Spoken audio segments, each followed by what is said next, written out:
again, James and his team. But we'll be presenting something a little bit more wonky, a little more DAO-focused. And if you're into governance and public goods, this actually may be worth sticking around for. All right, so the project I'm going to be giving a presentation on, myself and my collaborator Anna here, is around the constitutions of Web3, and specifically the constitutions of many DAOs. This is a research project conducted at Metagov, which is a nonprofit research collective that builds standards and infrastructure in this space. So really short TLDR of what's going on in this talk. Well, basically, we did a study of constitutions, and the reason is because constitutions complement smart contracts. I know we care a lot about the code, we care a lot about what is actually going inside a smart contract, the rights it defines, but it turns out, you really need a constitution or some piece of text, a manifesto, something that defines the culture, the rights, the values of an organization to make it actually function. And we're also going into what it means to actually write a constitution along with a set of recommendations for doing so.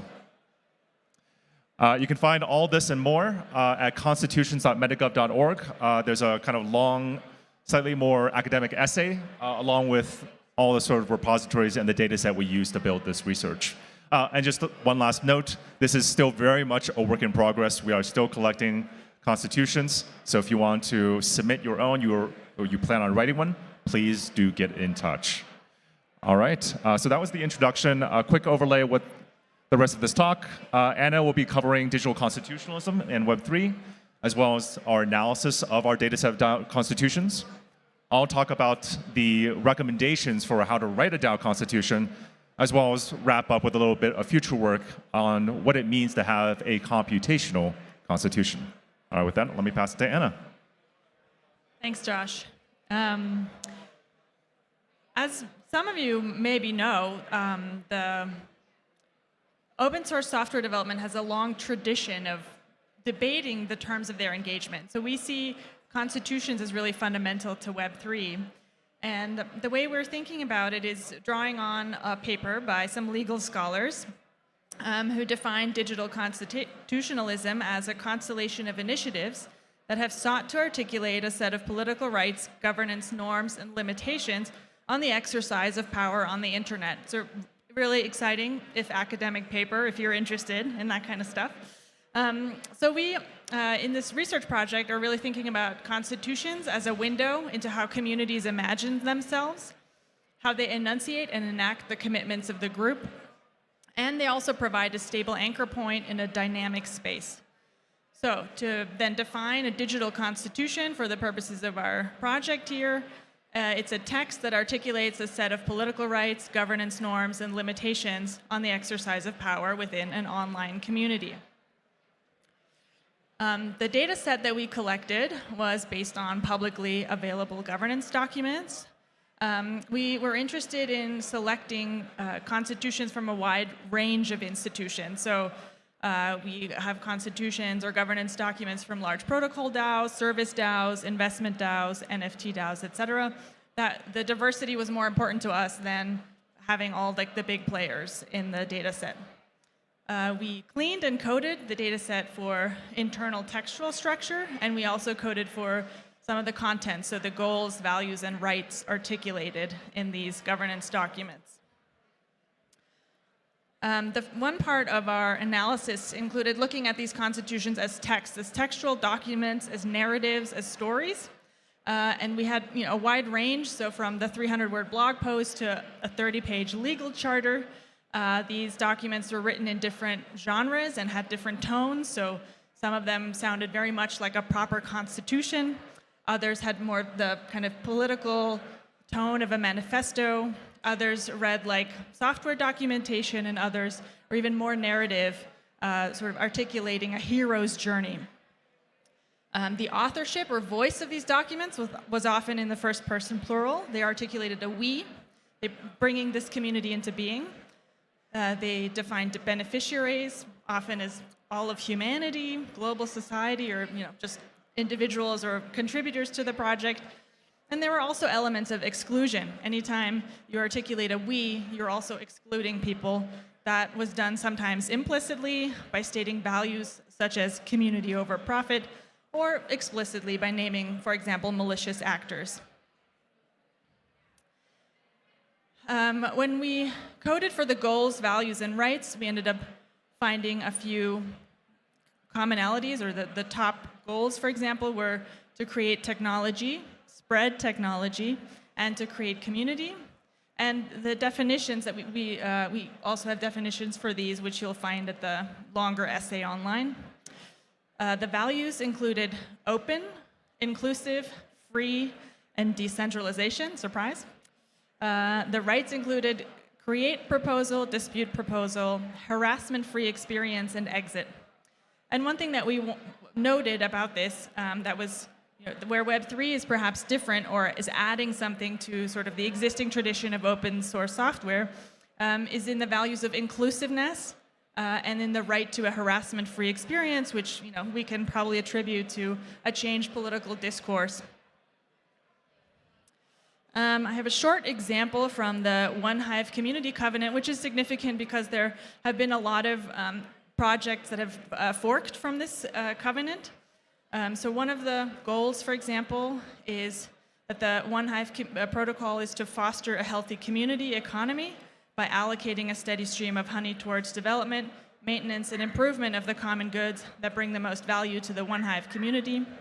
One of their articulated values was connected to the growth of the One Hive community, which they saw as directly related to the community's ability to foster an inclusive and welcoming culture that people feel proud of and delighted to adopt as their own. And then further down in the document, there was an articulated right about how to submit a proposal, that in order to do that, you need to stake honey, and that there's also the ability to dispute a proposal through various other kinds of processes.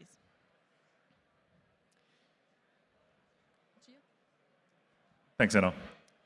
So based on this analysis and a bunch of interviews, including with the authors of the ENS Constitution, the Dow House Constitution, and the TEC Constitution, we came up with 5 recommendations for DAOs who are drafting new constitutions. They should be digital, amendable, short, expository, and early. And I'll go into what each of these means exactly. But a key underlying fact or assumption that we make when we make these recommendations is that they're intended to produce constitutions that actually get used in governance, like actually useful constitutions. And I want to be clear, like there are other reasons you might want, for which like a project might create a constitution. So you might be like talking to regulators or trying to convince some lawyers or investors to hop on board.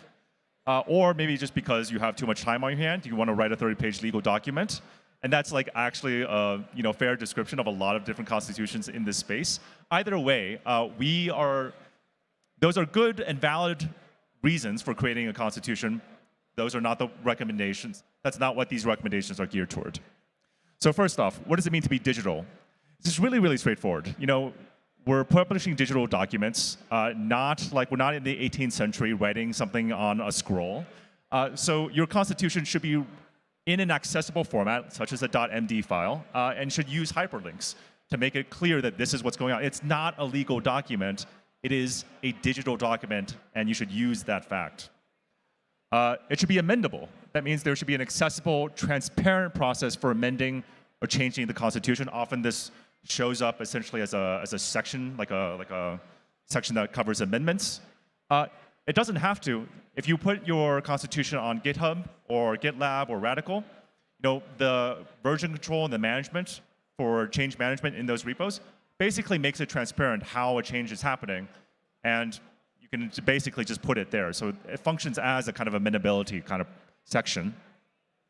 The Constitution should be short, and we really, really want to emphasize this. Do not write 30-page legal documents if you want it to actually get read by any of your community members.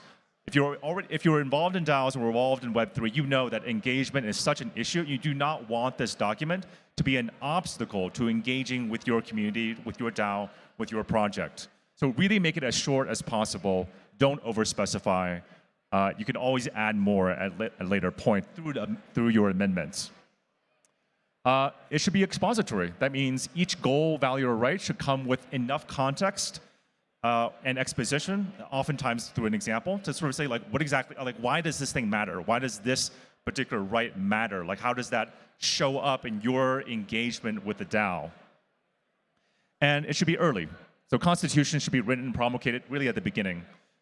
This is for like pretty obvious reasons if you think about it. Just if you let a community go on without something like this, they'll come up with their own cultures and practices, and then it's really, really hard to roll those kinds of things back. So if you want to have your constitution make an impact, it should really be there at the very beginning. And all this has been synthesized into a nice, convenient little Markdown template that you can pop directly into your repo or into your DAO's website. To give you a quick example, so this is the entire ENS constitution, at least circa November 21st, 2021. So I won't go into that, but just note it's like there's only 5 actual parts to the Constitution. If you dig into a particular part, for example, name ownership, you know there's a really simple description of it, and then 2 examples that sort of describe like what does this actually mean when it comes to governance. What kind of scenarios are we preventing from happening? What does that mean for you as a participant in the ENS DAO? Finally, to wrap up, so we talked about digital constitutionalism, and digital constitutions are text, and what we've done here is analyze a bunch of text. But DAOs are also computational entities. They have smart contracts which are deployed on chain, which actually define governance, define rights, right? So DAOs, as I said, exemplify computational constitutionalism, which is a practice of encoding constitutional rights and processes within computational artifacts. And the smart contracts that govern a DAO form a computational constitution. What that means is, in particular, all the sort of stuff we've talked about so far, all that text, all these digital constitutions, they're attached to a set of computational constitutions. And this is, for example, a kind of quick snapshot of all the sort of like, all the text that we've analyzed. This is the underlying contracts that underlie some of them. So we have Aragon, DAO House, Gardens, Governor, SafeSnap, etc. So some of the key questions when we think about text and computation and consider them alongside are, for a given right, can it be more easily and effectively guaranteed by a smart contract or by some combination of by a smart contract, by a constitution, or by some combination of the two? Like, do we really need the smart contract if it's already articulated, the right is articulated in the Constitution, and vice versa? Right now, through our analysis, we observe that constitutions commonly articulate rights that are already in the smart contracts, like the ability to dispute something or to vote on something. Like clearly that's defined in the contracts, right? But to what extent should constitutions continue to do this? Is it like actually really useful? Perhaps because there are like norms and practices associated with voting that a contract can't actually define. So it actually is quite useful to, in addition, define these rights in a constitution. And in what cases should a written constitution or charter defer to the contract? And in what cases should the opposite be true? These are some like basic questions as we start to explore this idea of computational constitutionalism. Some future work. As I mentioned before, this is very much work in progress. More investigations needed. We're trying to collect more data. A follow-on project that's being developed in the context of Metagov is a study of the governance surfaces of DAO frameworks. This is essentially all the parameters, all the more technical sort of like aspects that defines these smart contracts, and it cross-indexing that with the textual study that we presented here.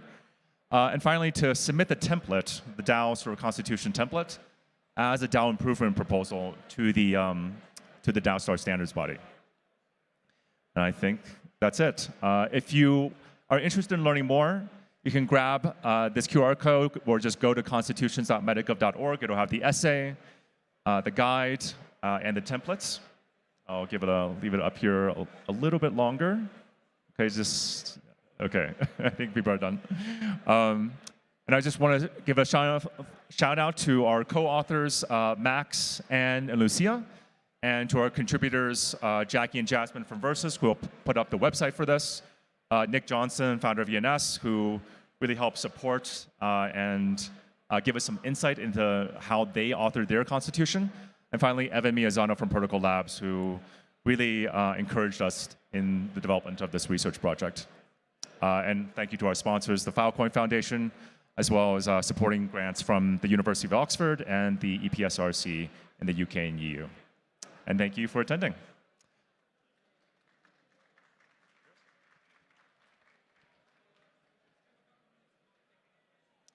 We have like 2 minutes left. Any questions? Happy to answer anything.